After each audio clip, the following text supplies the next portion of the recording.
The Man Who Never Left. If you think you've heard every story about Alcatraz, you might want to hit that subscribe button because this one was buried deeper than the cells themselves. Like, comment, and hold tight because what you're about to hear was never supposed to leave the rock. It began on a fog-drenched morning in 1962. The warden's voice echoed through the stone corridors. 3 inmates were missing. Their bunks perfectly made, their cell bars intact. But when guards pulled back the pillows, they froze. The heads on the beds weren't human. They were papier-mâché, painted with soap, toilet paper, and hair from the barbershop. The prisoners had vanished into thin air. Frank Morris and the Anglin brothers, names whispered across the cell blocks like ghosts, had done what no one else dared: escape from Alcatraz. As the fog thickened over San Francisco Bay, patrol boats sliced through the waves, but there was nothing. No raft, no bodies, no sign of life. The official report said they drowned. Case closed. But inside the prison walls, the story refused to die. Guards swore they heard tapping in the pipes at night. Inmates claimed to see shadows moving in the disused tunnels beneath cell block D. Then, in 1979, long after Alcatraz had closed, a letter arrived at the FBI's San Francisco office. It was written in shaky handwriting. "My name is John Anglin. I escaped from Alcatraz in June 1962. I'm still alive. I'm sick. I want to make a deal." Investigators were stunned. Was it real? Or a cruel hoax? They traced the paper, the ink, even the fingerprints. Everything led to one chilling conclusion, something the government never wanted the public to know. Because when they opened the old escape file again, they found a photograph that shouldn't exist. And in that photo, one of the escapees was standing on dry land. The photo that shouldn't exist. The photograph was grainy, faded with time, but there was no mistaking the face. It was John Anglin, older, with deep lines and a tired stare, standing in front of a small cafe in Brazil. The year stamped on the back, 1975. FBI analysts tore it apart. Facial structure, eye placement, scars, all matched. But if it was real, it meant one thing: the impossible had happened. Someone had escaped from Alcatraz and lived to tell the tale. The Bureau buried the photo under a classified label. The public never knew. But decades later, an ex-U.S. Marshal named Art Roderick couldn't let it go. He'd spent 20 years chasing leads, chasing ghosts. And this photograph, it was the ghost that kept haunting him.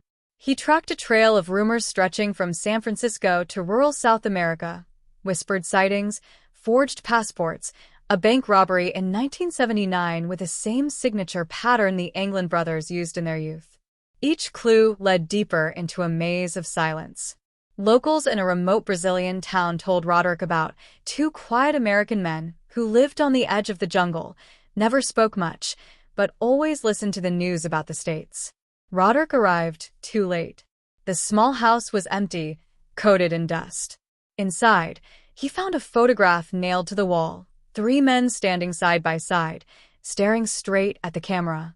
Morris, John Anglin, Clarence Anglin, gray hair, old eyes, alive. The photo was dated 2013. The U.S. Marshal Service quietly reopened the case. But no arrests followed, no press releases, no closure. Only a sealed envelope in the National Archives labeled Case 1327, Alcatraz Escape. To this day, it remains unsolved. Some say the men died in the cold waters that night. Others swear they walked free, fading into history with a secret they took to their graves. Either way, Alcatraz never truly let them go. The secret file. By 2015, the story had all but faded into urban legend, the unsolved escape, whispered in documentaries and conspiracy forums. But deep inside the archives of the U.S. Marshal Service, one agent couldn't shake the feeling that it wasn't over. Her name was Sarah Klein, a quiet, methodical investigator who'd inherited the cold case after Roderick's retirement. When she opened the old Case 1327 file, something caught her eye: a missing envelope. The log said it had been added in 1986 by an FBI agent who later resigned under investigation. It was marked Evidence, Do Not Release. For years, It sat untouched, sealed in dust and silence. Klein filed a request to unseal it. Weeks later, she got a call, not from the FBI, but from a restricted number. A man's voice, raspy and slow, said only one thing: "Don't open what isn't yours. We made it out for a reason." Then the line went dead. When she finally got permission to open the envelope, she found a small cassette tape and a faded map of coastal Brazil. On the tape, a voice spoke through static. "This is Frank Morris. If you're hearing this, I'm already gone. We didn't break out to prove a point. We broke out to live. But freedom has a price, one I've paid every day since."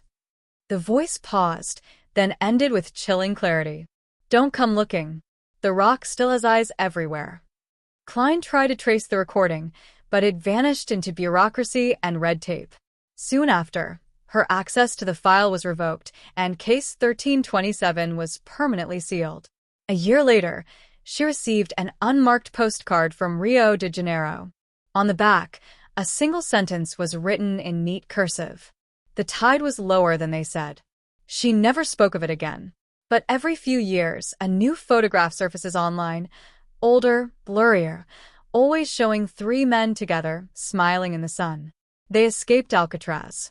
But maybe, just maybe, Alcatraz never escaped them. If this story gave you chills, wait until you hear the next one. Subscribe. The truth is darker than you think.